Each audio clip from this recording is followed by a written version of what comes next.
Hello, legends of the internet. Starfish5legend here, and welcome to Shin Mirai. This city has been a massive project built by both myself and Parsnip75. And while it's definitely not done, today I would love to show you all the work that has been put into the city and describe a bit of the story that it tells.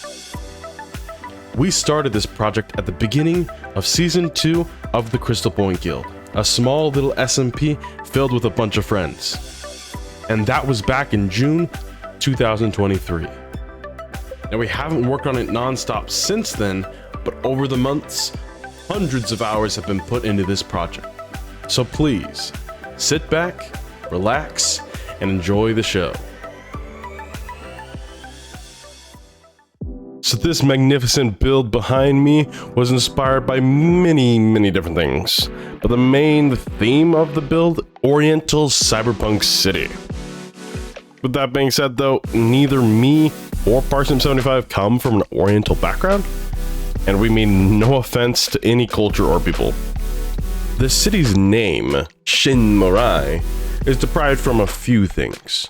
Shin is derived from the word Shinjoku, which translated from Japanese, at least by Google, is progress. And Mirai is translated to future. So Shin Mirai being the progress of the future ties into the story. And that story being, what once was a blossoming small city grew to become a large revolutionary city of the future.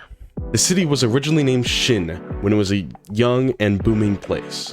However, with the technical advancements, Mirai was added on, and now it stands as a beacon of progress and a look into the future for the world it lives in.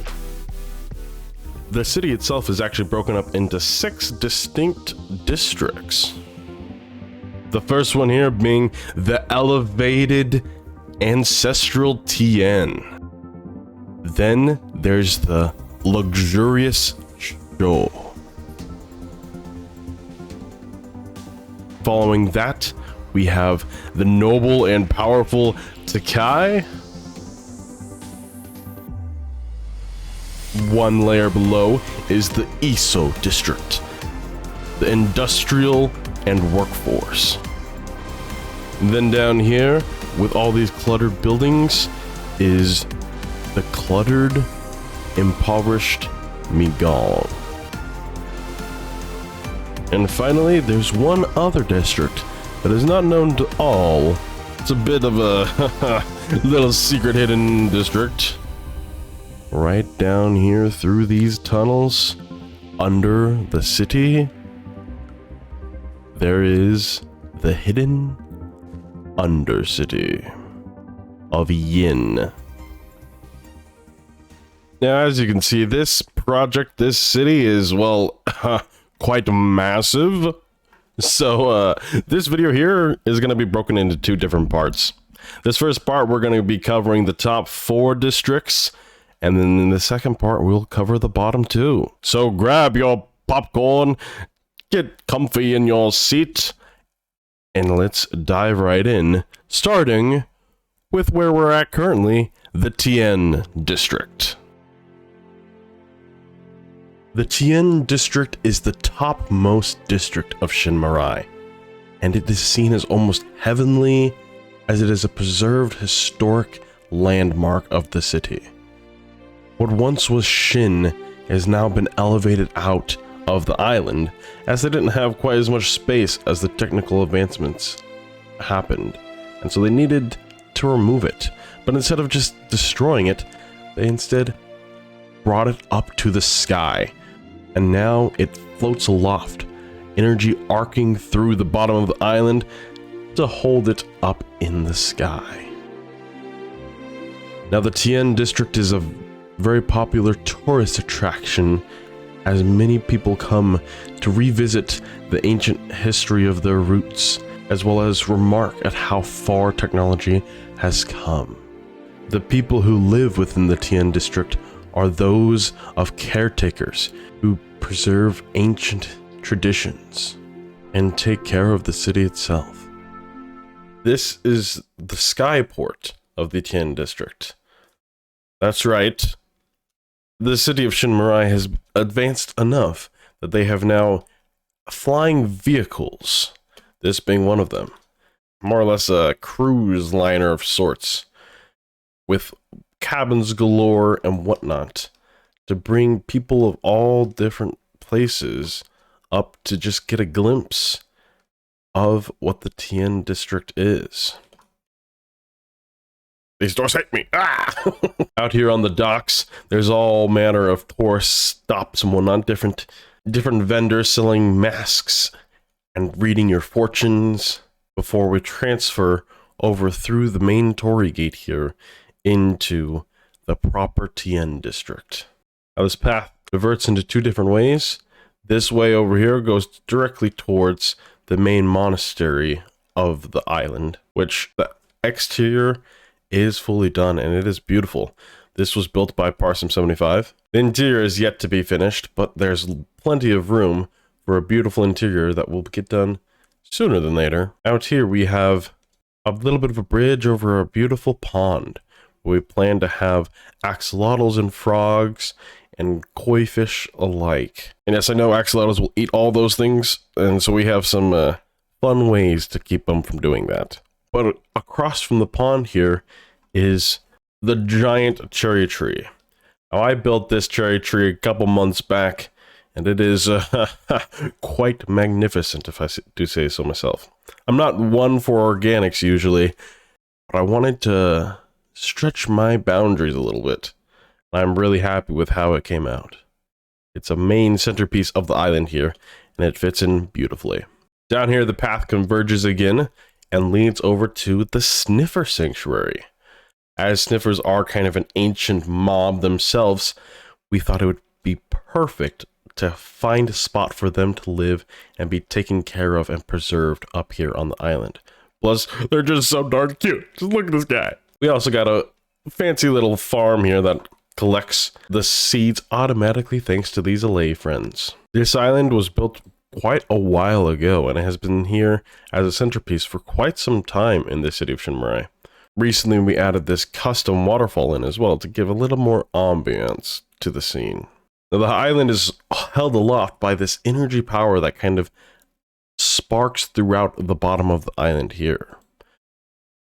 And funny enough, the island is, well, completely hollow. But on the interior here, we have the island's core. This is the engine that keeps the island aloft. It also serves as, well, our storage system. As we are playing in survival Minecraft and need a spot to put all of our goodies. I don't even want to know how many hours I've spent in this system, either grinding up or crafting materials for different projects. It's a lot though, so yeah, we're gonna be here a lot. But the central feature of this system is this energy beam that goes throughout here. It's very convenient, as this is the elevator that brings us up or down to wherever we want to go. For example, our next up on the list is show. And so we go right in here, press the button, and we're dropped all the way down to the interior of the show building. The district of Show. Luxurious. Only the most rich and influential people would live here in the Show district, consisting of one main building that is the pride of the city, or at least the higher-ups of the city. It dawns on those less fortunate as an impending force, filled with elegance and lavish eccentricities. The lives of those who live here differ quite heavily from the lives down in the Migong. Even though it's seen as the same city from afar, the closer you look, the further it appears. Now the Show district is a bit smaller, but it also is big. It mainly consists of just this one singular building here. But my goodness, is it a building. This main building is also inspired by a torii gate kind of style here. Down at the bottom, we have a luxurious, futuristic fountain where we have seats you can sit in and just enjoy the view and the ambiance. We also do have some custom audio using the audio player mod just to add a little bit more to the realism of the fountain. And while this isn't done, there still needs to be a bunch of more stuff added to this main layer here. The actual interior of this building is mostly done. And what we've done is we've kind of turned it into some sort of museum where we store mini blocks. Lots and lots of mini blocks. I don't have a problem. No, not me. You don't see anything. But it's fully functional here too. There's stairway all the way up to the top of the building where we just were. And some nice decorations with some paintings and whatnot throughout the entire thing. And of course, we're using beacons as lighting, because that's the most luxurious lighting if I've ever seen it. And just like that, we're back up at the top here, where we do have this little bit of a aquarium of sorts where our nether portals reside. This is how we actually get to the nether. This isn't fully finished either. We want to do some more things with this aquarium here. We're not sure exactly what kind of mobs to put in because we don't want them going through the portals. But more or less, that is the show district. Just a big building that's there and very luxurious, that's for sure. Next up is the Takai, which is probably the most unfinished, but it is very much a work in progress. And there's some pretty cool things here still. The Takai district is home to both those who are born nobles and those of powerful corporations. Think large corporations that have more of an influence on the city and what happens than the average person. And of course, with any kind of power seeps corruption. But that's not what we're talking about today. These large, dominant buildings encapsulate the skyline of Shin Mirai and show a bit of the riches and wealth of the city. Most of these people that live in this upper class see the city as only Mirai, only the future, not looking back at the past and the history, including those who live in more unfortunate circumstances than themselves, leaving them in the past. And so we arrive in the Takai district. This district is, well, very unfinished, as these torches do tell. There's many builds to be put in here still, and in the future days I will be posting videos on said builds. So stay tuned and give the channel a follow if you like what you see. However, there are some builds to showcase here, namely this very futuristic build that Parsnip did as well. Or definitely grabs your eye as its unique shape and colors that it provides. Some sort of energy core in the middle here. Up here at the top too, there's some kind of lobby where we're gonna put another kind of aquarium here, and it's kind of like a nightclub or so of some sort, where some important higher end business meetings would take place. Additionally, I'd love to put a couple high-end, almost Lamborghini looking like airships, little personal airships that are docked up here at this little place. Moving on, there's these cluster of buildings here, which are very colorful and very bright, using the beautiful glow ink to make those signs pop super bright. The interior of these are actually a budding amethyst farm that harvests on a clock to get all those beautiful amethysts. I know what you're thinking. Wait, Starfish, you can't get budding amethyst without breaking it. Yeah, I know. We have some fun things on Crystal Point that allow us to get some of the more unique, non-completely vanilla items. And budding amethyst is one of those. I'll talk more about that in future videos. Moving our way around, we actually have this tree, and this is a completely vanilla, naturally generated tree. Both me and Parsnip liked it so much that we left it here, and it's one of the few things from the original terrain that is still standing. And finally, the last major building that is complete, or at least the exterior is complete, is this building right here. And this building was just built just a couple weeks back. And like I said, the interior, we won't look in there, okay? But using the banner pattern as a unique design, almost like a screen of sorts with different text across it, brings in a nice futuristic vibe to it. Alright, we will talk about this, but just because I do have plans for it, okay? It's gonna get done. The interior here is actually gonna be a sugarcane farm with a bunch of green plants, so that'll be nice. But unfortunately, that's about it for the Takai layer. There's not a ton to see right now. That's what excites me, is there's just so much more possibilities to come. With that being said, let's move on to a little bit more of a finished in the Iso district. It still has lots of work to do as well, but it's not as bare as the Takai.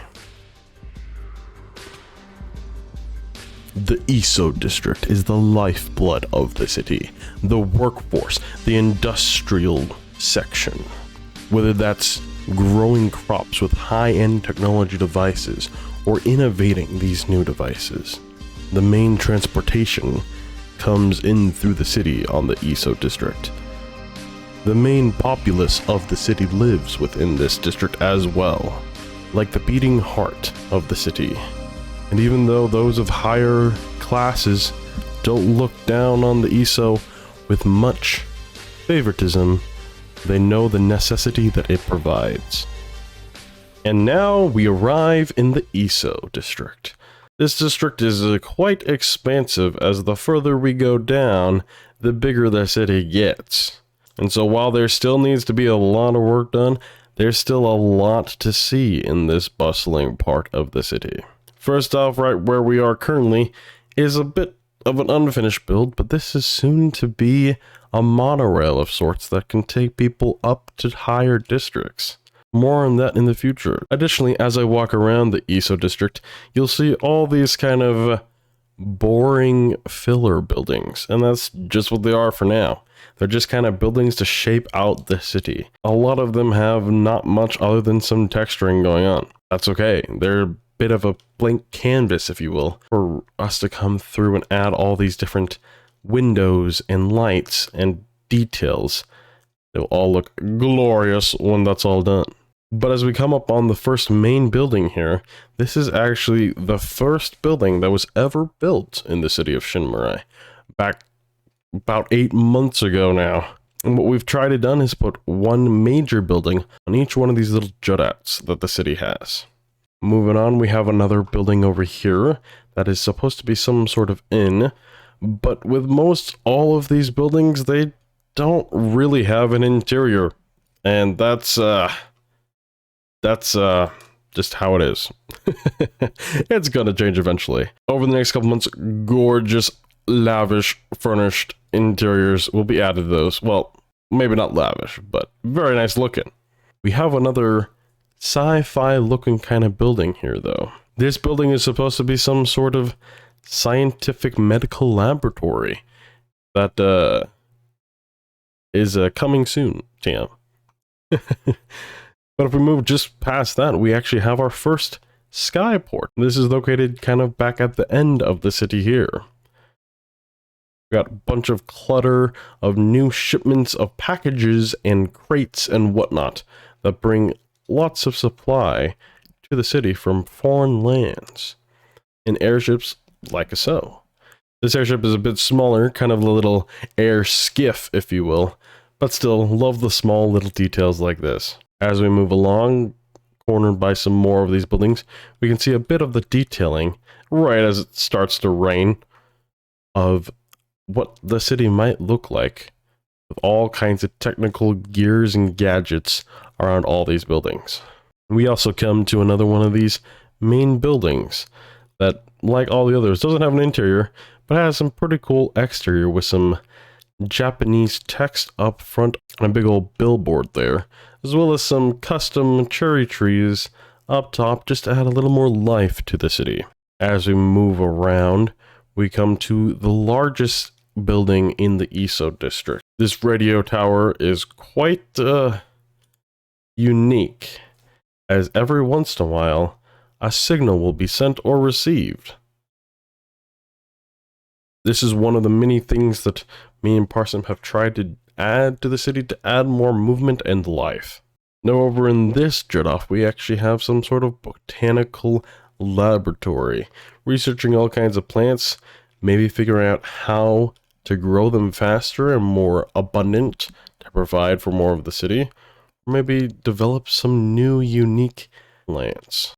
But over at the back here, there is another small little skyport here that soon will have its very own skyship, but right here.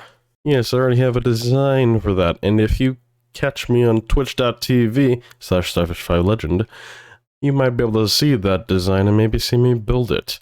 We were actually designing it on stream just the other day.